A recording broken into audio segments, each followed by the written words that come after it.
Welcome to the world's most contentious real estate dispute, a place where ancient scrolls are considered more legally binding than property deeds, and where DNA results are treated with the same enthusiasm as a tax audit. One might say it's the only place on earth where people point to a 3,000-year-old pottery shard and declare with unwavering certainty, "This proves my cousin from Brooklyn should have this apartment building in East Jerusalem."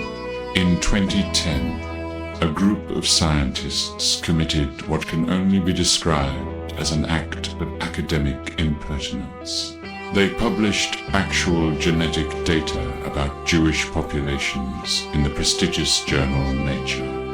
How inconsiderate of them. Dr. Doran Behar and his colleagues discovered something rather awkward.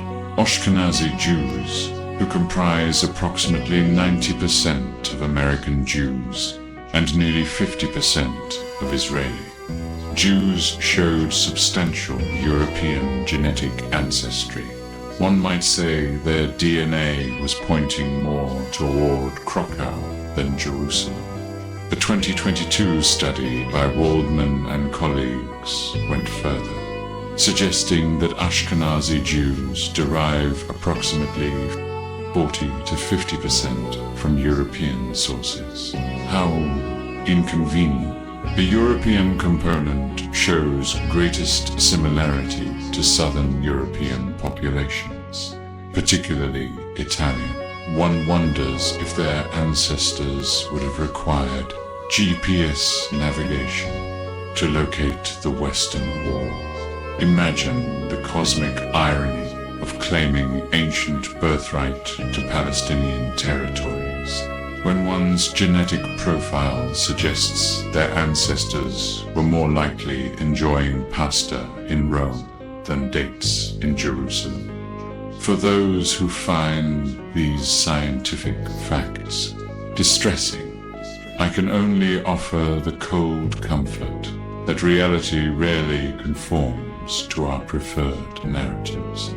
For those who prefer their justifications with a biblical flavor, I present a genealogical conundrum. In Genesis 10:2-3, we find that Ashkenaz is identified as the son of Gomer, who is the son of Japheth. Meanwhile, Abraham, from whom the Israelites descend, comes from the line of Shem. This makes these two lineages about as related as Tammuz and Brogi, a fact that seems to have escaped the attention of many enthusiastic settlers. Revelation speaks of those who say they are Jews and are not, but are a synagogue of Satan. If we take scriptures seriously, I'm told many claim to do so. We might also consider Galatians 3:29. And if you are Christ's, then you are Abraham's seed and heirs according to the promise. This suggests that true Israel might be more spiritual than geographical, a concept apparently to abstract. For those setting up military checkpoints prior to 1948, the demographic reality of Palestine tells a story that seems to have undergone selective editing. According to British census data, in 1947, Jewish residents constituted about 33% of the population and owned approximately 6% of the land. Yet somehow, through what must have been miraculous negotiations, the UN partition plan allocated them 55% of the territory.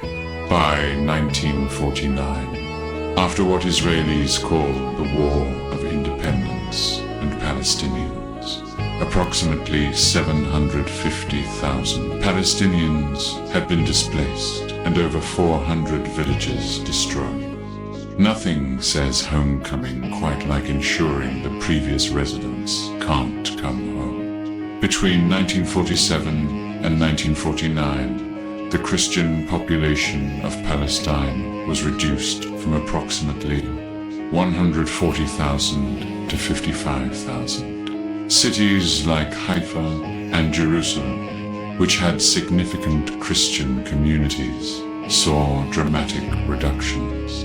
In Haifa alone, the Christian population fell from 28,000 to 3,500. Apparently, the Judeo-Christian alliance had not yet reached its marketing potential. The obsession with rebuilding a physical temple in Jerusalem represents perhaps the most curious case of selective biblical literacy. While enthusiasts focus on measurements and ceremonies, they seem to have inadvertently skipped over 1 Corinthians 3:16. Do you not know that you are God's temple and that God's Spirit dwells in you? Or perhaps they missed Acts 7:48 to 49. However, the Most High does not dwell in temples made with hands. As the prophet says, "Heaven is my throne, and earth is my footstool. What house will you build for me?" says the Lord.